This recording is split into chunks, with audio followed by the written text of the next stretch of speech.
प्राचीन भारत में कीसा गौतमी नाम की एक औरत रहती थी।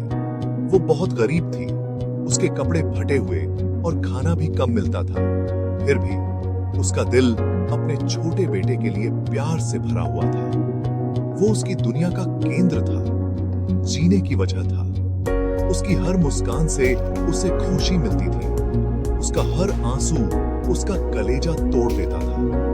कीसा अपने बेटे के लिए दिन रात काम करती थी। उसके हाथों में छाले पड़ गए थे और उसकी पीठ भी झुक गई थी। जब उसका बेटा सोता था, वो अक्सर उसे देखती रहती थी और उसके होठों से एक मौन प्रार्थना निकलती थी। उसे क्या पता था कि किस्मत ने कुछ और ही सोच रखा है, कुछ ऐसा जो उसकी दुनिया को चकनाचूर कर देगा।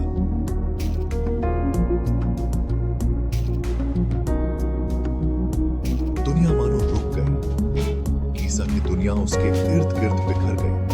उसके नुकसान का बोझ उसे असहनीय बल से कुचल रहा था। उसका दिल, जो कभी प्यार से लबालब था, अब एक ऐसी खालीपन से भरा था जो उसे निगलने की धमकी दे रहा था। उसने अपने बेटे के बेजान शरीर को कसकर पकड़ रखा था। आगे पीछे हिल रही थी।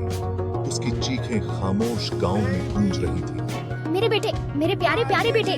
गांव वाले उसके चारों ओर जमा हो गए। उनके चेहरे पर दया और दुहक था, लेकिन उनके सांत्वना के शब्द गहरे कानों पर पड़ रहे थे। कीसा दुहक की एक भूल भुलैया में खो गई थी। उसे बाहर निकलने का रास्ता नहीं मिल रहा था। दिन रात में बदल गए, लेकिन कीसा का गम कम नहीं हुआ। उसने अपने बेटे की मृत्यु को स्वीकार करने से इनकार कर दिया, इस विश्वास से चिपकी रही कि वह बस सो रहा है। वो अपने बेटे के शरीर को कसकर पकड़े हुए गांव की गलियों में घूमती रही। उसकी आंखें निराशा से भरी हुई थी। लोग दूर हो गए, उनके दिल सहानुभूति से भरे हुए थे, लेकिन कोई भी उसे वह सांत्वना नहीं दे सका जिसकी उसे सख्त जरूरत थी। उसके पड़ोसी हालांकि दया से भरे हुए थे, इस सदी चिंतित हो गए। उन्होंने सुझाव दिया कि वह एक बुद्धिमान व्यक्ति, एक पवित्र व्यक्ति, एक ऐसे व्यक्ति की सलाह ले जो अपनी करुणा और समझ के लिए जाना जाता है। उन्होंने बुद्ध के बारे में बताया, जिन्होंने अपनी बुद्धि बांटते हुए पीड़ितों को सांत्वना प्रदान करते हुए भूमि की यात्रा की। बुद्ध, शायद वो मेरी मदद कर सकते हैं।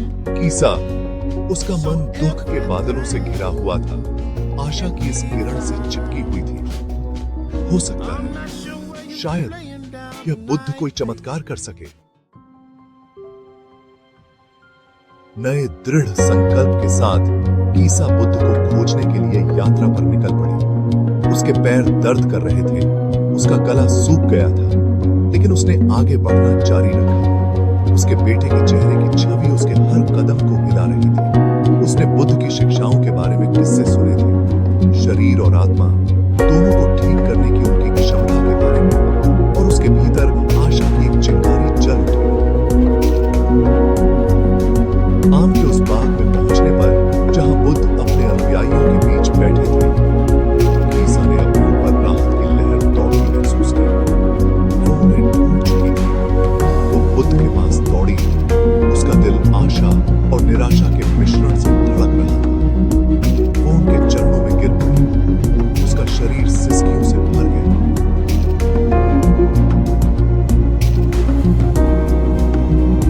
क्या तकलीफ है तुम्हें अपने दिल में इतने दुख के साथ मेरे पास क्या लेकर आया?